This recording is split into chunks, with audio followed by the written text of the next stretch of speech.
I tell students, unless you have a perfect score in a classroom, you need to be in a tutor's office. Thank you so much for listening to this episode of Earrings Off. We want to invite you to subscribe, rate, and leave us a review.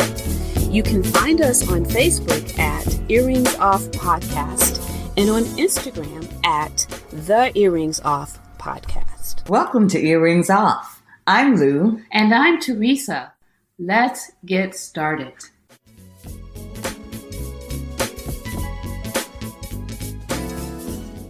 Dr. Williams, please share with our listeners a bit about your background and experience. Well, I grew up in East St. Louis, Illinois, which is across the river from St. Louis, Missouri. And it's not in the state of Missouri. It is an actual separate part of the state. And we're separated by the Mississippi River. East St. Louis is an impoverished community, 99% African American, very high poverty rate, very high unemployment rates, very high crime rate. I think we ranked last year, number one in murder per capita. We experienced a lot of challenges in our community.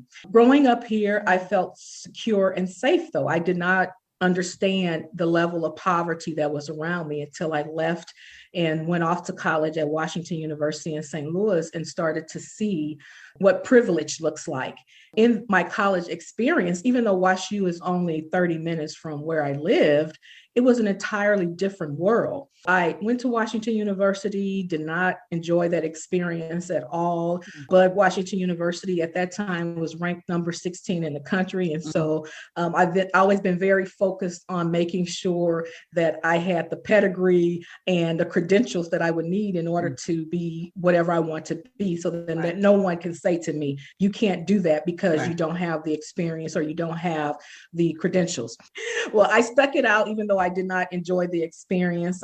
I graduated from WashU, and then I was a bit cocky at the time, so I only applied to one law school, and that was Michigan, because I was like, who wants to go to any other law school? And I got on and I was waitlisted. So while I waited to hear back from them, I got a job at Webster University in St. Louis. The provost at the time took me under his wings and convinced me not to go to law school and convinced me to think about a career in higher education. And so he and his mentoring, I ended up getting my master's at Webster, and then he put me on the faculty there, and I started teaching in the education department, and then applied to graduate programs and ended up doing my doctorate at St. Louis University and getting that in higher education administration and leadership. And so from there, then I went on and started bouncing around the college because I thought at the time that I wanted to be a college president because that seed had been planted in me by the provost. And so I traveled around the country. I was an assistant dean at Carroll College, which is now Carroll University in Waukesha, Wisconsin, and then went down to Texas after that, was at Southwestern University. Then I came to Virginia, where it was the longest period of time at the University of Richmond. And I met you all, you wonderful people. And I stayed there as the associate dean, School of Leadership Studies. But from there, I also had my first experience in higher education at an HBCU, and I went to Hampton University there, and I was the associate dean at the School of Liberal Arts. And then I was the dean of the Lock Haven University Clearfield campus. Before I came back home, I was dean of the academic services for Quincy University. And then I actually came back to Illinois after I was diagnosed with cancer, and I had started thinking about my legacy and what that would look like for me. You know, when you get a cancer diagnosis, your life, you start thinking about things that are important to you and say about you when you're gone and what kind of legacy you're going to leave for yourself. I entered into my career, like most people, thinking about myself and, you know, what kind of life I wanted to have. And then when I got the cancer diagnosis, I started thinking about all the opportunities that I had had and what it meant for me to have experienced the life that I had experienced because of higher education. Had I not gone to WashU, had I not had the jobs that I had, especially at the University of Richmond, which opened up the opportunities for me to travel abroad and do some really interesting things and meet some fantastic people, politicians from all over the world. The Jepson School just really was an eye-opening experience for me.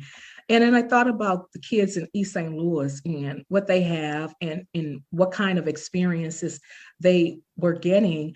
And I decided that I needed to bring the knowledge and experience that I have had and back home and share with them so that they could know when they go off to college, what kinds of things they should be looking for, so that I could talk to their parents as someone who grew up here and oftentimes who went to school with a lot of the parents, provide for them a firsthand experience of someone who made it out, but who didn't forget where she came from. So here I am. I work now in the school district that raised me and nurtured me and produced me. And I've had such wonderful experiences with the parents and the students. When I started working with the Gear Up program, and Gear Up, which is an acronym for Gaining Early Awareness and Readiness for Undergraduate Programs, is much like Upward Bound, with the exception that Upward Bound starts with students in high school, so 9th, 10th, and 11th grade. Gear Up starts with students as early as 5th grade, because the key is to get students to start early thinking about higher education, and then not just start early, but putting them in touch with the people and resources that they will need to be able to be successful once they graduated. So when I came to the district and we started the Gear Up program, some of the things that I said that I wanted to do, I got some pushback. I wanted to get the families involved, and people say, oh, families don't do anything unless it's athletic related here. Don't put your, too much emphasis on the family engagement piece, because we're not going to see that much of, families and parents and students supporting their students unless it's academically related. But I did not give up on that piece. I decided we were going to have a very robust component for parents and extended family members as a part of Gear Up. So we serve the entire family. In Gear Up, we started with the classes of 2019 and 2020. They were 7th and 8th grade students when we started with them back in 2014. And we've been following them since 2014 through their first year of college and working with them and their parents. And we have about 160 something students that have gone on to some form of post-secondary education.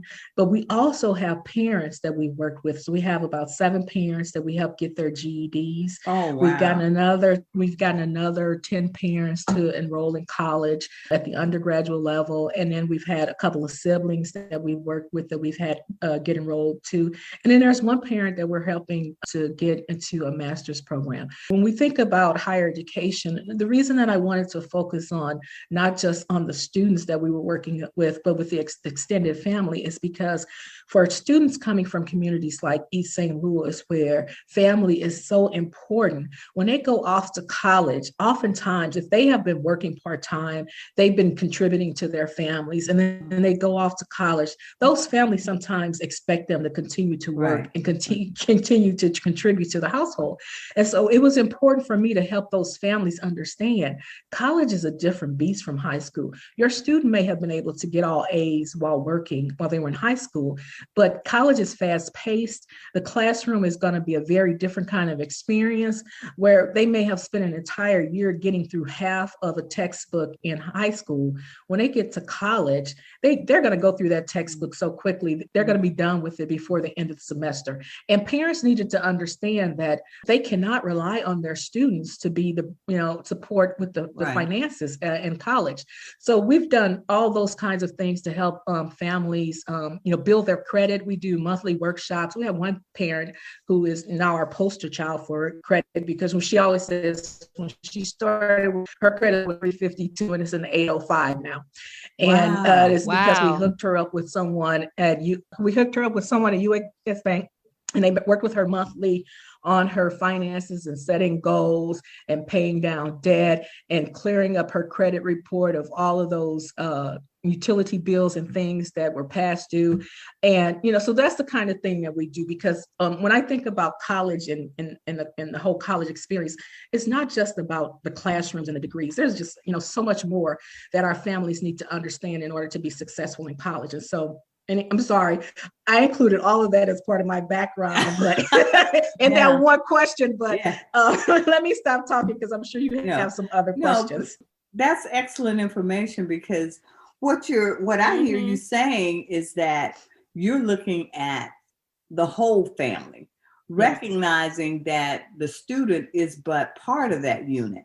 But for the student to be successful, there are some resources that you're going to have to share with the family to sort of bring them along, to shore them up so that the student can be successful. And I think that's a powerful message, and it's needed. But I wanted to follow up on that. You're right. You did share a lot about your background and experience, and we want to hear that and appreciate that. But this question I want to follow up with, which may be a little harder for you because I know how humble you are and all of that. But Dr. Williams, when you talked about the demographics and where you come from and the poverty and all of that, but you were able to come out.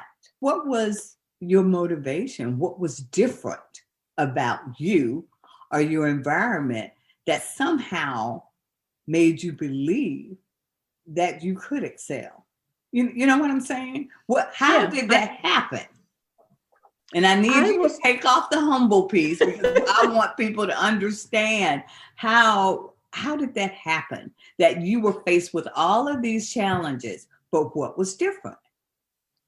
I don't think it has anything to do with being humble. The honest answer is that I had people in my life who understood what it would take for me to be successful. Mm-hmm. And that started with my mother. My mother was a single mom at a time when it was not cool to be a single mom. She had her first child when she was 15 back in 1955. And that was back then, a no-no. But she raised the five of us with a heavy hand and in the church.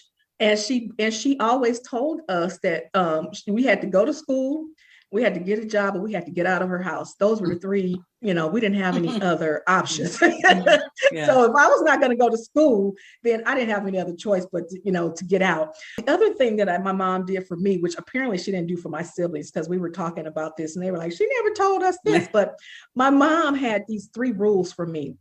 That when it comes to activities, she said that I should be involved in something that was athletically related, because she wanted me to understand the importance of competition, whether it was me competing against myself or being a part of a team.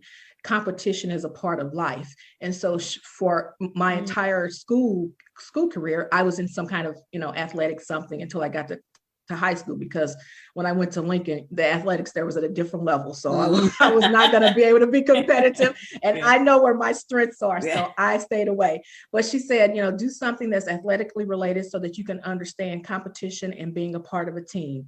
She also said to me that I needed to do something with the arts, because in her mind, all educated people had an appreciation for the arts. I played an instrument from kindergarten until even in college, I did voice.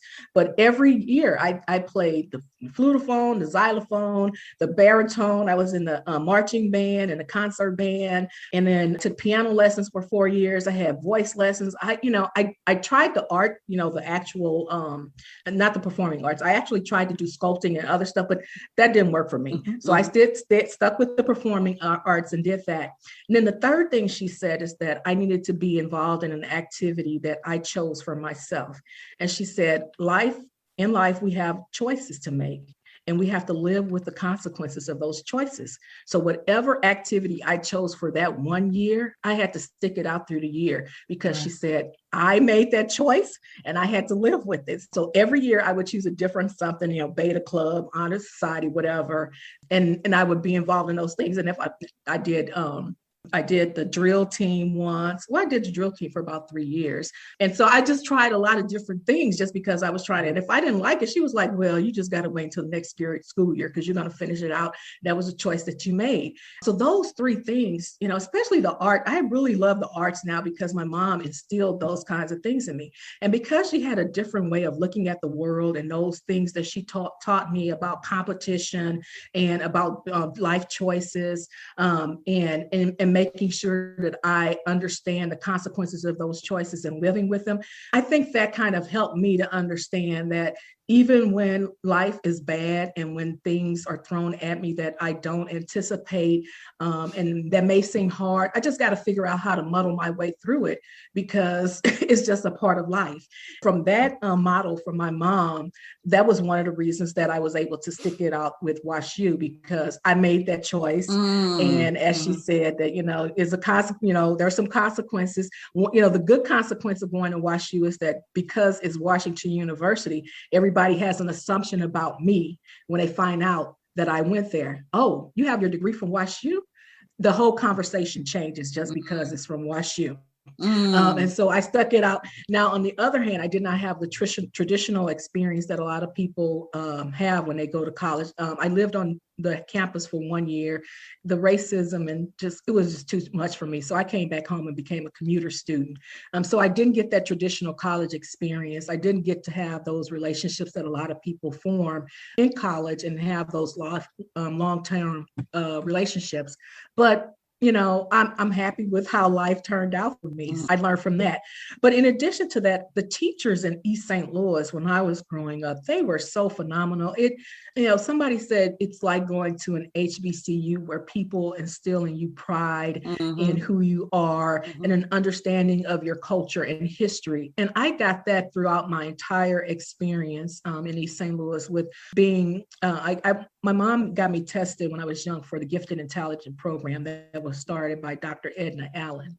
From the time that I was in elementary school through high school, I had the teachers who were the best of the best in the district teaching me and helping me. I think I have no problem. And when you talk about humility, when it comes to writing, I would put my writing up against anybody just because I know the teachers in East St. Louis, the teachers in East St. Louis did what they did to make sure that I knew how to write.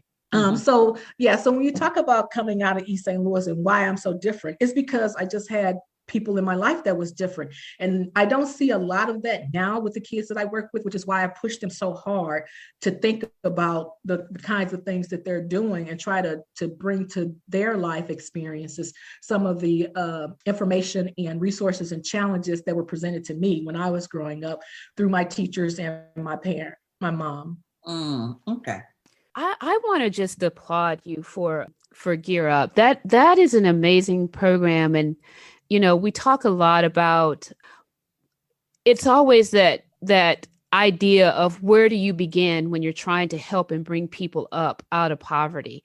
And the fact that your model includes the family and the extended family, that's the ticket right there, and getting that whole thing started. So kudos for that.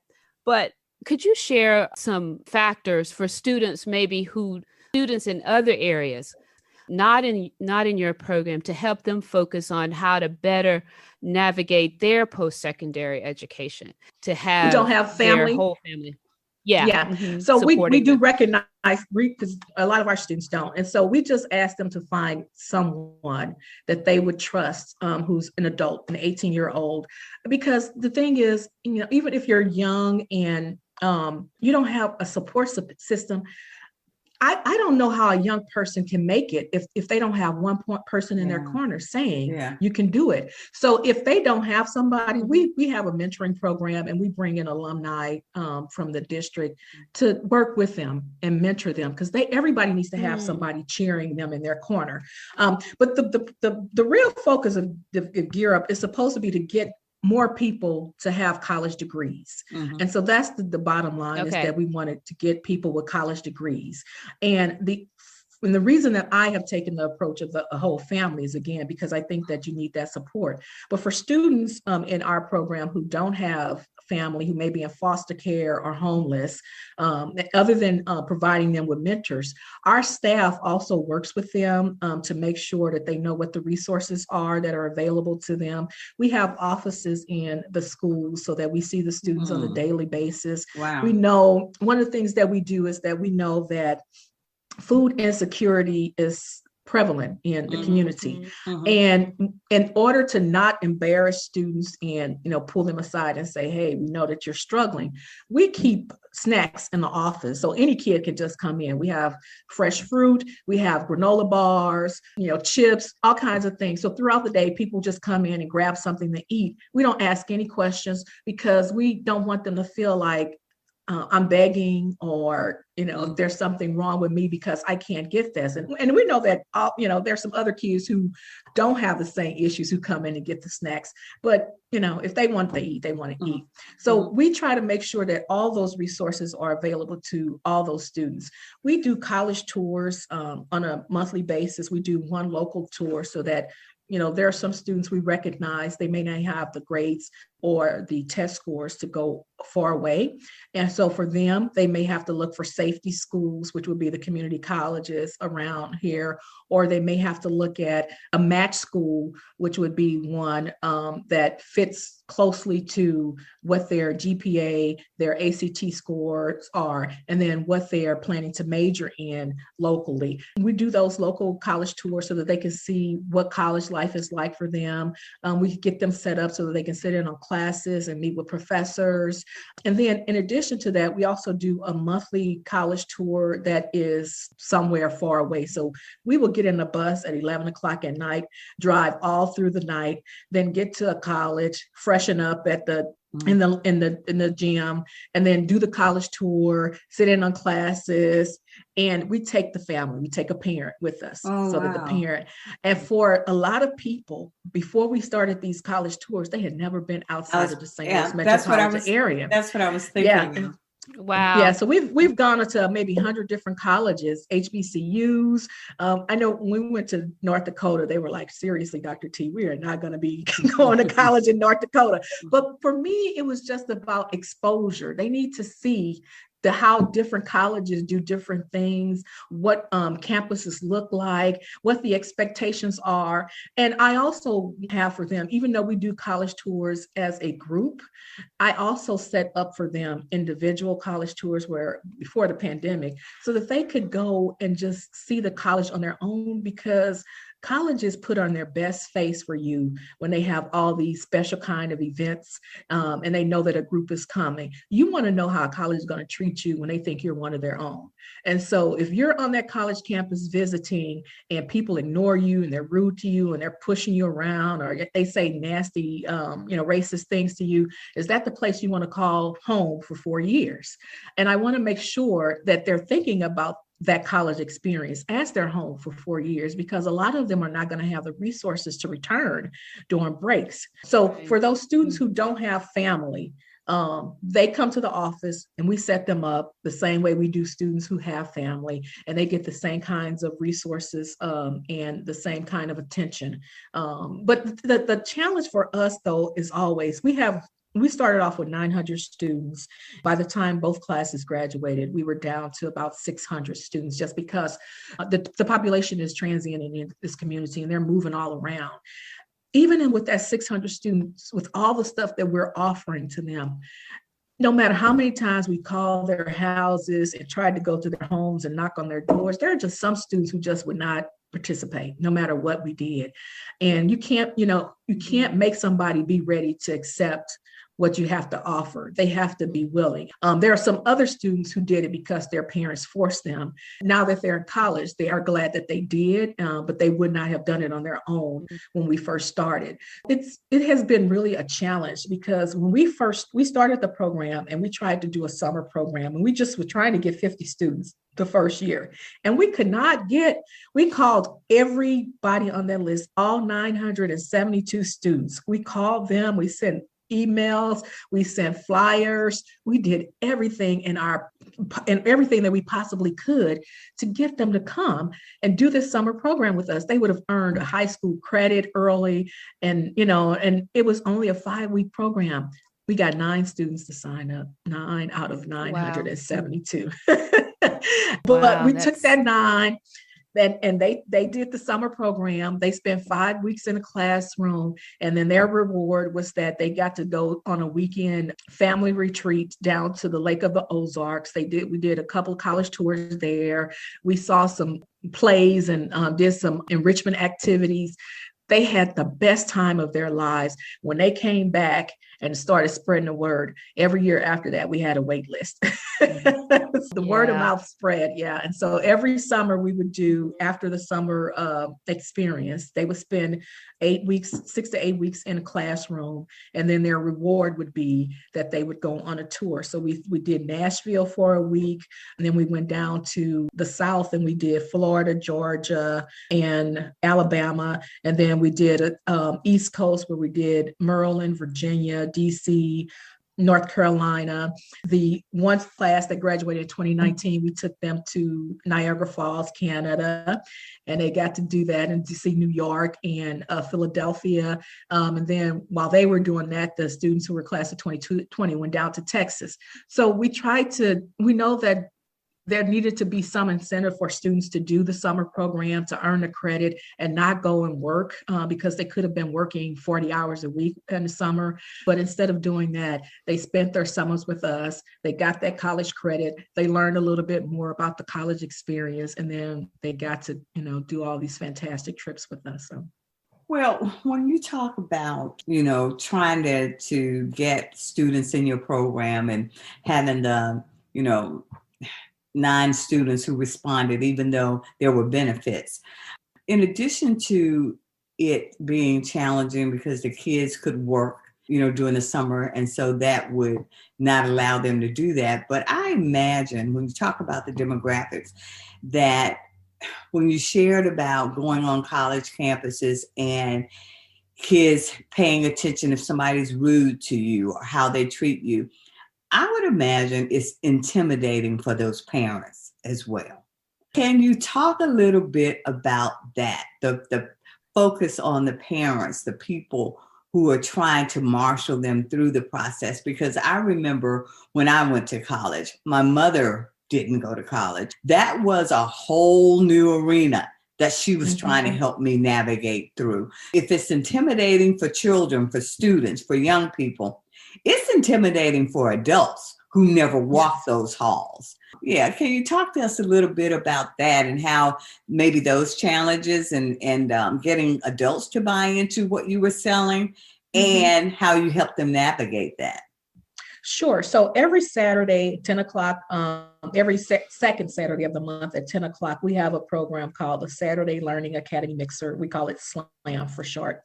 We started off with an alumni who is in some kind of career that students may not think about, maybe an architect or a scientist or, a pilot, something that you could talk about their experiences, how they ended up in that career, what their college experience was like, and what they were like when they were the students' age, and if they thought that they would end up in that career. And so that is a time where we have a community-wide experience where everybody gets to hear that knowledge. Then we break up after that and we separate the students from the parents, and we have different workshops for them. So, but the same kind of workshops. So if it's a financial aid workshop, the student is getting it from the student perspective and the parent is getting it from the parent perspective. One of the biggest challenges we have in a community like East St. Louis when it comes to financial aid, and it may be not just East St. Louis, it may just be people in general, is that parents do not want to share their financial information on that FAFSA form, because if they're getting some kind of government assistance, they're afraid that anything they reveal might cut that off. Right. And we have such a hard time. So we had to do, in those separate workshops, we had to bring in other parents who could talk about, how they gave their information and ended up, their students were able to get more financial aid and scholarships.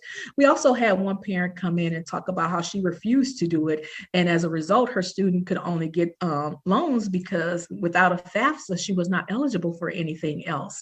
And do you want to put your child through that if you really want your child to go on to college? And we have to do it in a way to not shame the parent, but also to help them understand that they're going to have to step up to the plate to help their child if they really want their child to be successful. So in addition to the financial piece and sharing information, the other challenge that we found is that there are sometimes in some households, there is a belief that if the student goes away and gets an education, the student is going to then be ashamed of the family and not want to come back.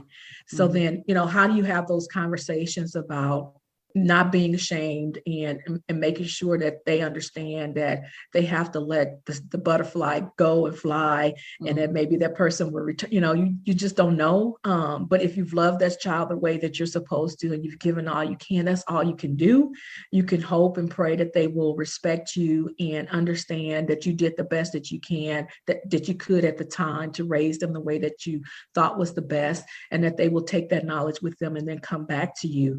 But part of the reason that we involve the parents is so that they could start feeling more confident when their students did go off, so that their students would not feel ashamed of them, and that they could see them, their students could see them going through the same thing. The parents that went and got their GEDs and then went on to the community colleges and got certifications in different areas. The students saw their parents being engaged as well. The thing is, we found out, we did a couple of surveys and we did a couple of informational sessions where we just brought the parents in and said, hey, tell us what you need. We're not here to judge you. We just want to make sure that we're providing the services that you need. And we want to make sure that you understand this process. I think that because I've worked really hard to try to have an open door for them.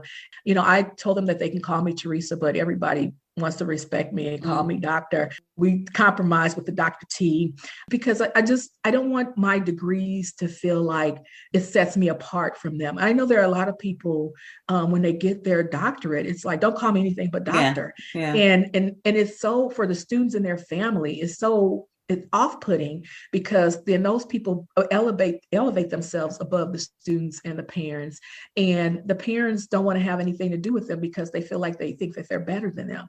And I wanted them to know, I don't think I'm better than you, but for the grace of God, I would be, where you are. We are the same. I am your sister in Christ, and we are going to work through this together. And we just made sure we found out what those needs are. And so that on that second Saturday of the month, then, that's how the credit thing came about. We had so many parents saying, my credit is so messed up. I don't know, how I can't pay for the student to go to college because I can't even take care of my own bills. So that's why. And it wasn't just about credit. It was about the whole savings, thinking about retirement, because our people don't save for retirement. So we do a lot of different things with them, and we let them bring their kids, because if they don't have daycare, they're not going to come.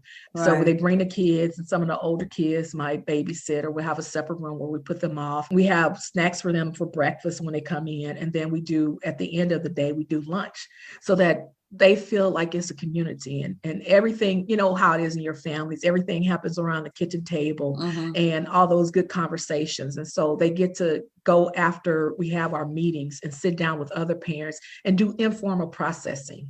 And then if we have the guest speakers, they stay around to do some conversations with them as well.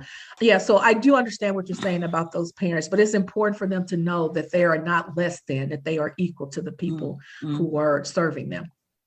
Okay. Very good. What about the schools that the students attend? Have you seen or received any consult from the principals or the counselors in the schools reporting back about what a difference you've made in the individual students' lives? Yeah, so we have offices in the middle schools and the high school, and yes, we do have that. And the grant is actually ending this year, so we're in the process of writing another grant. So all the principals are calling, "Are you going to have another grant? We need to have you in our school." So everybody sees it as a benefit.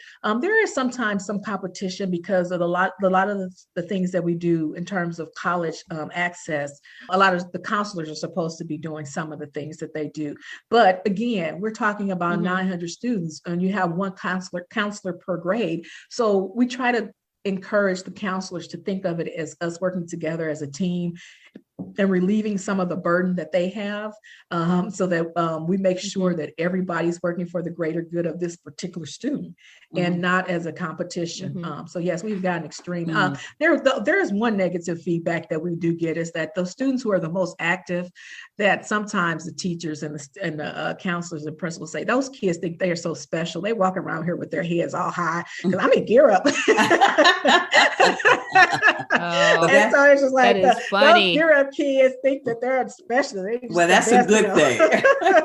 Yeah. It is. It is. Yeah. Dr. Williams, can you talk about what barriers to post-secondary education you commonly see for minority students, and maybe offer some tips to parents and guardians to help students overcome or better navigate those barriers. What do you see? So I think one of the barriers is that we don't start looking until almost the last minute. In terms of college, we don't start, we know we're going to go to college, but in terms of narrowing it down and trying to figure out where we want to go and what we want to do, a lot of times our students don't start thinking about that until junior year. And at that point, you are so far behind everybody else. Really, you should start at the very latest in your sophomore year, but if you can in your freshman year, thinking about what kind of college you think you might be interested in, what you think you might major. And keep in mind that people change their majors all the time. So you're not, grounded to a major, married to it. You can change that at any time. But start even getting information about colleges, going online and doing virtual tours and, just trying to find out as much information so that by junior year, when you take the SAT or ACT, some colleges are doing away with that. So you may or may not take that depending on, what school you want to go to. But when you get to your junior year, at that point, at the end of your junior year, your senior year should be focusing on those top 5 colleges that you want to go to and finding the scholarships to pay for it. So, so the first thing I would say is to start looking early so that by your senior year, you are already focused on those top 5 schools that you think you might want to go to. Then the other thing is financial. How do we pay for it?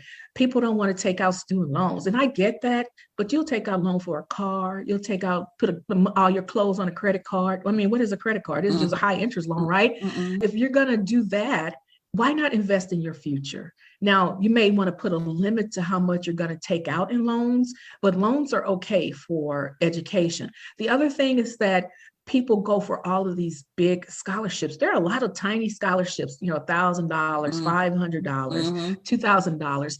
If you apply for several of those and get those, you can finance your education. One of the things we work with our students on is looking for all these different scholarships, because if you're competing with people all around the country for a $100,000 scholarship, chances are, it's like the lottery. So let's be realistic and find some smaller scholarships where you can pay for things, even if it's a $250 book grant. Books are expensive. And being able to have that money to pay for books would be a blessing. So financially, think about how you're going to pay for it, but don't limit yourself to the big scholarships. Think about what those other scholarships are that you're going to be looking for. And then the other thing is, when it comes to references, I am amazed. Even though I've been talking to the kids about this, they still don't do what I say. When it comes to references, the same thing that I tell them for high school applies to college. You have 5 classes every year. There is no reason for you not to get to know one teacher very well every year, so that by the time you graduate, you have 4 people who can speak to your abilities and can write a recommendation for you that will sell you on anything, whether it's high school or college. But kids don't do that. And I have students, even when I was at University of Richmond, they still come to me after all these years asking for reference, which I'm fine to do, but like 10 years, you haven't found anybody else that you can call on. What is that? Think about that as well. Who is going to write that recommendation for you? Because even though I can write one, sometimes they want that academic knowledge. They want to know what your teachers say about you in the classroom. Keep that in mind, because if you don't have those recommendations, that might be a barrier for you as well. And then when they get to college, one of the things that I find is that our students are not as aggressive when it comes to getting internships, research opportunities with their professors. They don't even understand sometimes what office hours are. I had one student say to me, well, I just thought he was going to be in his office. I went by and he just sat there and looked at me, because he didn't understand. When you go to a professor's office hours, you're taking any questions or concerns that you have about what you have been struggling with in that class. And that is the time for you to work through those things with the professor during those office hours. A lot of it is the language, just a basic understanding understanding of what college is, and once you get to understand, office hours, then meet with that professor, find out about that professor's research. If that's the field you want to go into, you should be lobbying to try to get some summer work with that professor, get on an internship or do some research with that professor. And then those are the people, if you're going to go to graduate school, who will help you get into a graduate program. But our students, they are not the ones that you're seeing going to conferences with their professors who've been doing the research with them, who've been interning with them, who've been graduate assistants, because they're just not aggressive enough. So if I had any advice, those things I would tell students, make sure that you start early looking at your college. Make sure that you identify who your references are going to be early. Make sure that you don't limit your opportunity for financial assistance. Once you get into college, make sure that you continue to build relationship with professors, and then be aggressive in those opportunities for out of the classroom experiences. Wow. Okay. Very good. Man, I mean, I'm just sitting over here taking notes for myself. I just can't even think of another question for you. You have dropped some really good knowledge on us. I just hope that I know that this conversation is going to be of benefit to someone who listens to our podcast. And I just want to say thank you so much for sharing. Mm-hmm. You are welcome. This has I would been just want to amazing. add one more thing, if I can, is that people Please. think that tutoring is just for students who are struggling. I tell students, unless you have a perfect score in a classroom, you need to be in a tutor's office. Students, whether it's high school or college, we set up our tutoring program and we try to encourage them before and after school to come to tutoring. I don't care if you have all A's, you can always improve upon what you're doing, even if it's something like writing, so make sure that your parents and your students know, take advantage of tutoring if they can, because especially if they're going to do the SAT and ACT, those tutoring opportunities can also focus on testing strategies for those, standardized tests. And they can use that as a time for them in preparation. So don't think of tutoring as something for only people who are struggling. Think of it as a way for you to continue to improve upon who you are. Mm-hmm. Okay. That's an excellent point. Yeah, it really is. And Dr. Williams, though, can you just talk about the SAT, ACT? Is there a difference? Does it matter of which the students take, or? So it depends on the school. Almost all of the schools will take both of them. The East Coast schools and some West Coast schools prefer SAT.